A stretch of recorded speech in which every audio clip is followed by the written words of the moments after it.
Hi, I'm Daniel Lucas, and welcome to Book 101 Review. Book 101 is all about the books that I read for the last 40 years. And today I have my special guests. I have two special guests today, people. They are the author of the book Lead It Like Lasso, no other than Miss Marnie Stockman and Mr. Nick Condiglio. Hey, Daniel. Welcome to Book 101, both of you, and can you please introduce more about yourself? Absolutely. Absolutely. Go ahead, Marnie. I am Marnie Stockman, one of the co authors of Lead It Like Lasso. Actually, started out as a high school math teacher and then landed in the ed tech space. Nick and I worked together there. And after three acquisitions in a row, we decided we should start a company ourselves. And we knew some things about what had made us successful previously. And we started, scaled, and sold a company in the same 3 years that Ted Lasso aired. So we decided to lead it like Lasso. So that's a bit about me and a bit about us. And I'll let Nick fill in some of the color for that story. Yeah, so thanks. Yeah, so Daniel, my name is Nick Caniglio. Like Marnie, I did not set out to write a book. I've been in technology almost my entire career, mostly working in executive leadership positions. And as Marnie said, we went through a number of challenging times, so to speak, where we were stuck in situations where the core values of the company kind of mismatched with the culture. There was a clash there, and we decided to leave, start our own company. We ended up selling that company. And when we were done, we had a lot of people ask us exactly how we did that and what we thought the most important thing was to our success. And the result was Lead It Like Lasso, which is it's a book about it's a leadership framework. It's personal leadership, and we base it on we correlate it to the hit TV show Ted Lasso, uh, for the purposes of making it relatable. So that's where we're at. Congratulations and thank you for sharing your talents to the world. Thank you for this empowering book. How does the book define effective leadership? Our rule number one is that leadership is life. And sort of the corollary of that is that everyone is a leader, and that it doesn't matter if you're in a boardroom, a locker room, a classroom, or a living room, that you, in fact, need to learn to lead yourself in order to be able to lead others. So, the first step of leadership is really understanding yourself. Mr. Yeah, Nick? I would just like to add. I think in today's age, we think so much about technology, right? Artificial intelligence is everywhere. People looking at technology to automate things and take shortcuts. So we talk a lot about, and I think what this book represents is the fact that even though we're all about technology, we're really in the midst of a character revolution. A time when who you are matters as much as what you do. So in a world where so many people have access to similar tools, technology, and opportunities, it's personal leadership that sets people apart. And we believe so strongly in that um, and we believe that it's really not covered, starting from early on, whether it's in middle school, high school, straight through college. It's all a focus on obtaining technical skills, and we wanted to write something that was critically important to us. It was critically important with every team member that we worked with in terms of focusing on those softer skills, those personal leadership skills that would help you stand out and differentiate yourselves from the crowd. And that's kind of what we do. What lessons can readers learn from the title Connection to El Lasso? So I think in terms of connecting to Ted Lasso, one of the things that we get a ton of feedback on is that folks really enjoy the character assessment that we have in the book. So you take a little quiz. It's available on our website as well, to decide what your Ted Lasso character personality assessment would say in terms of your leadership style. Are you the positivity guru like Ted, or a supportive collaborator like Keely? So I think one is folks really learn about themselves, who they are, some strengths, some weaknesses, and some core values. Nick, what would you add to that? Well, I think the importance of empathetic and servant leadership is the message that we preach. It's not about, being a leader is not about telling people what to do. It's not about command and control. It's all about, trying to create and cultivate an environment that promotes growth. And the only way you can really do that is through servant leadership. It's through using emotional intelligence, and we talk a lot about that in the book. It's through listening and not speaking. I, in my career, I've been in leadership for the past 20 something years. And when I first uh, was promoted into leadership, nobody really told me how to lead, and I was commanding control. I watched TV shows. I thought that, okay, I had to direct and tell everybody what to do. Um, that's being a boss, right? That's being a manager. That's not necessarily being a leader. So we really try to highlight the principles in our book, and of what it takes to really promote a culture of growth within your team. And as, like Marnie said, we not only do we tell our personal stories, we talk about stories that are in the business world, but we relate it to a television show for the purposes of making it more readable and not just another research-based nonfiction book. Very well said. Very well said, both of you. So, how does the book use metaphors to explain leaders or leadership strategies? Well, I think we always aim to parallel real world examples with, our leadership framework. And there are many of our metaphors are some of the same metaphors and stories that Ted Lasso tells in the show itself.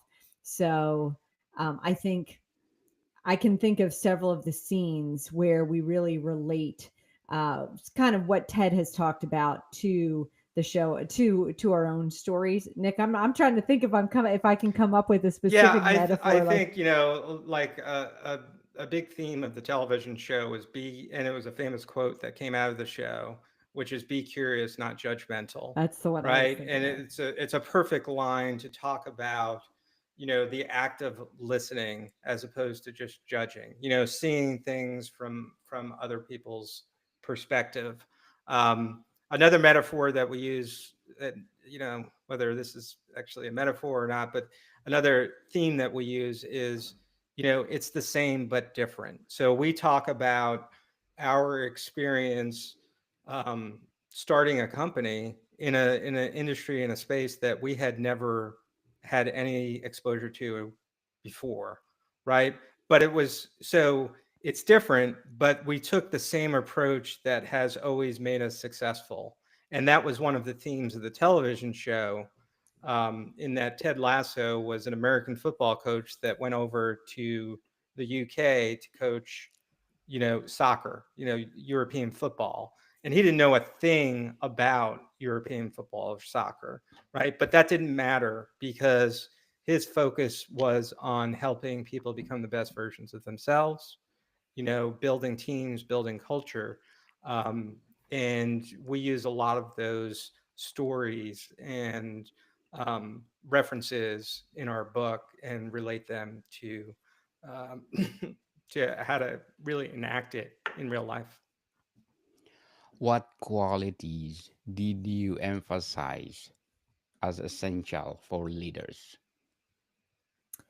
Well, I think Nick mentioned one of them already, which is emotional intelligence, right? All of the good traits of servant leadership in terms of strong communication, emotional intelligence, networking, really using the support of others are some of the key elements that help folks become the best versions of themselves and really work well with others.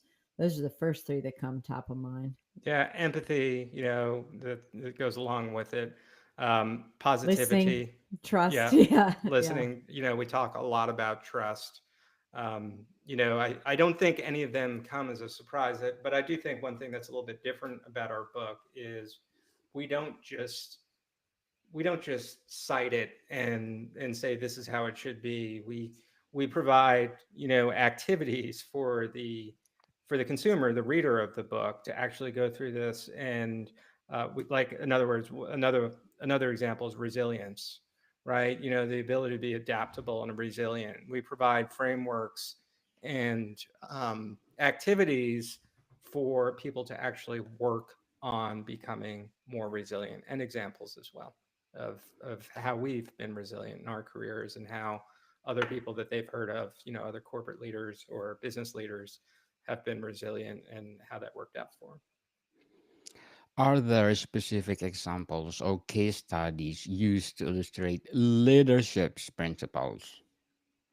Uh, for sure. I mean, the entire book parallels our own story, but not just that. I mentioned the character assessment earlier, where we point out different character archetypes, and parallel them with the folks in the television show. But we also then, for each archetype, we select a real world leader that folks would recognize, so they could see what that looks like in the real world.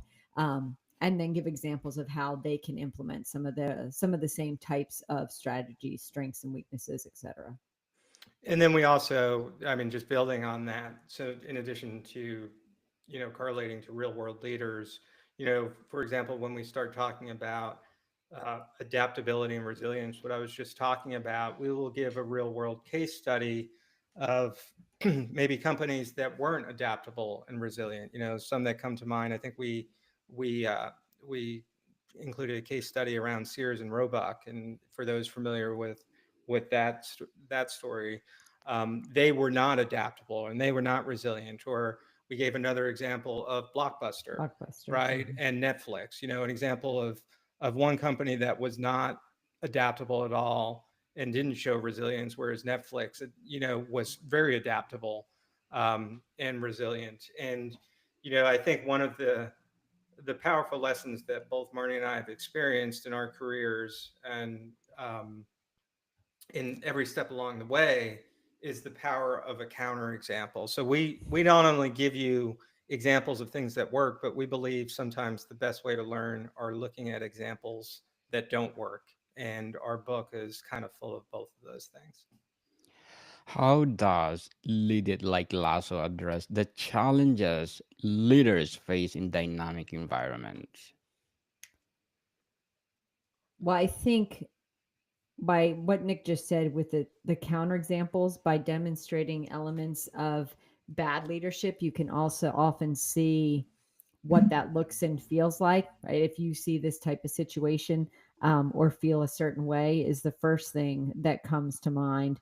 Um, Yeah, and I'll just add to that. I think there's no doubt. I think everybody who has taken on a traditional leadership position, um, it's hard, and especially in a dynamic type of environment. I think our argument is, um, yeah, you're gonna go through that dark forest, right? That time of uncertainty, that time that you're struggling, but at some point you're going to get out of that. And what we try to really talk about a lot is you have to give yourself that solid foundation and base, and understand who you are. We talk a lot about authenticity. That wasn't one of the character traits that we mentioned at the very beginning, but that is something that we talk quite a bit about. And I don't think there's any magic pill that says, okay, there's an easy solution to get out of, to conquer the leadership challenge in any type of environment, that of course that never works, right? But as long as you provide that foundation to yourself and you stay truly authentic to yourself, you have the better chance of getting out of that dark forest and seeing the light. And that's a message that's very much in our book. How does the book approach decision making under pressure? Well, we've got a couple of frameworks about that, and I think again it talks back. And Marty, you can jump in here because we also have a master class that goes along with our book, and I get confused sometimes which one I'm talking about. But there are different frameworks around um, you know decision making frameworks, right? And we absolutely talk about that. Of course we can only cover so much in a 228-page book, so we provide basically guidelines. But again, the theme itself is your decision should be, we use the analogy of a bowling alley, right? And you have your bumper rails, right? And then you have your lane, and whatever decision that you should make is controlled by your bumper rails, so you don't get too far off kilter. And those bumper rails are your vision and your core values, right? Where your long-term strategy is and what you are true to.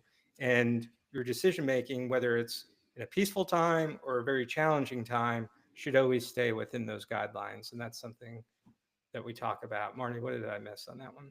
No, I thought that was perfect. I was thinking the bumper rails as well within bowling, that we really, um, if you understand yourself, like Nick said, if you're really authentic and understand the path you're heading, it gives you a more peaceful way to come up with decisions. There, we do have some other strategies along the way, but the big idea is, do you even understand yourself to understand if the decision you're making lies within your authentic you? Very well said. Very well said. So, be what will be your advice for those aspiring leader out there? Well, in a shocking turn of events, it will be to get to know themselves first. That is what we have found, is that folks often think of leadership as something done to others, as opposed to understanding how they need to learn to lead themselves first. The tried and true analogy of being on a plane and them saying to put your oxygen mask on first before you help others is very true in leadership. If you don't have a good understanding of your core values, then you will not understand how that is playing out in what you do every day. Your core values determine your culture. And so that's really the first step for folks. Nick, you want to, there are Yeah, lots of elements of it, but I think that's the start. we're of the same mind. I'll summarize it with one sentence, which is, for any emerging leader, the most important thing that you can keep in mind is it's almost impossible to lead others if you can't lead yourself. And I think what Marnie was describing is that you need to start leading yourself, and first by understanding yourself. So I just basically restating what she just said. Yes, yes, let's lead by example, people, so that you will be a leader. What are the primary obstacles to effective leadership discussed in the book? Well, the one is folks don't understand um, how they're blocking themselves. So a lot of folks feel stuck is the primary one, but we kind of just said what you need to do to fix that one. The other thing that comes to mind is that people don't take the first step to do the work to become a leader. Yeah, and I completely agree with Marnie. I'll add one other, which is a lack of focus on building relationships. And we talk about that in the book. I think a lot of people, when they start thinking about leadership, the initial gut reaction is vision and um, maybe relationships within the team. But to be an effective leader, you have to have, and you have to build 360-degree relationships, right? Within your team, above your team, outside with your external customers, clients, partners, providers. And in every case that we've seen, the most effective leaders um, that have really adopted that mindset, and the ones that struggle are the ones that don't necessarily work to build out their support network. Yes, definitely. So, what are your short-term and long-term goals in writing? Well, so we have already reached a few of our initial goals. One, so we've won a couple of awards for Lead It Like Lasso. So we didn't even have that as a goal on the list, but that was definitely a perk. Our next step was to write a master class, and we have launched our master class. So beyond that, we are the back of the book. So folks will have to read the book to see what our next step goals are for that. But that's sort of the short term elements that we've got. Nick, do you want to talk any more about the longer term? Yeah, and I don't necessarily know if they're writing goals specifically, but to us, writing this book was kind of a launching pad. It's we're fortunate enough to be in a position where we've we've had successful careers. We took that success, we started a company, we scaled that company, we sold that company. That was a tremendous success. And from our perspective, um, finding ways to help others at scale is what our mission is, and that's the cliff notes to what we talk about our in terms of our legacy in the back of the book. And we've done that, and we've been successful more than we ever thought we ever would in terms of the number of people that have actually bought our book. So our bigger, longer term goal is to figure out a way to even scale that further, make it more interactive, um, and really to focus on um, a couple of particular segments of of society, and most specifically young people, right? Because we feel like that it's young people, especially nowadays, getting past the COVID period, have have really been disconnected from people who have been promoting this whole idea of soft skills, and personal leadership. And we hope to reach as many of those people as possible. What that looks like, we have our plans, but it's still very much in the build phase, so we can't get into any much more detail beyond that. Good luck for your goal, both of you, and looking forward for more empowering book like this. So, what does the book emphasize? The importance of adaptability in leadership. Well, I think there are two things come to mind. First, Nick mentioned earlier is to listen, right? That is the key to being adaptable, is to really listen to lots of voices and think again. Adam Grant wrote the book called Think Again, which I think is one of the books that everybody should read. In really being willing to listen and consider things from lots of perspectives and have perseverance. Nick, what would you say to that? I think you answered it perfectly, as usual. Yes, to sum up our discussion, how does the book inspire readers to take actionable steps in their leadership journey? Well, I think inspiration is accomplished in the book Lead It Like Lasso through entertainment. One of our rules, we have a part of our first section of the book is called rules, and we believe everything should be fun, right? So that was part of the reason why we related it to Ted Lasso, because it was a fun show. Um, and we find that you know being stuck, right? You say, okay, I'm stuck. I need to figure out what to do to become the person I want to be. The biggest obstacle that most people have is doing the work. So um, we know we have a framework that works. We have it's been proven. We have worked with a whole bunch of people that have used this framework. Um, so we need to really conquer uh, that obstacle to, number one, show them, okay, what can happen if you're successful with this. But number two, that you really want to do the work. So we use a lot of humor. We use a lot of activities that are fun and engaging. You wouldn't necessarily think, if you're familiar with Mad Libs, right? The old game from 25, 30 years ago where you kind of fill in the blank. You wouldn't necessarily think that that would be in a business or a personal development book, but we use it, right? Because it's fun. You get these funny outcomes.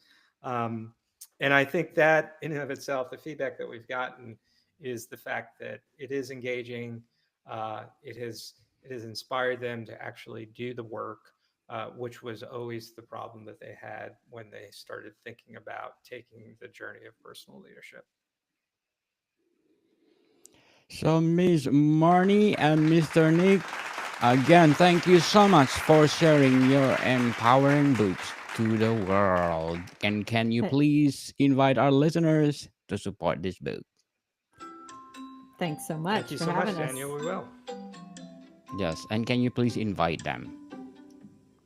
Please, and you are invited, absolutely. And find us on LinkedIn at deleteitlikelasso.com.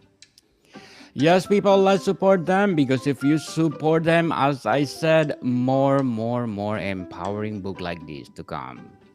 So, Miss Marnie, Mr. Nick, thank you for your time. Thank you. Thanks, Daniel. Bodycom people, see you soon. You are most welcome to come back if you have follow up for this book or more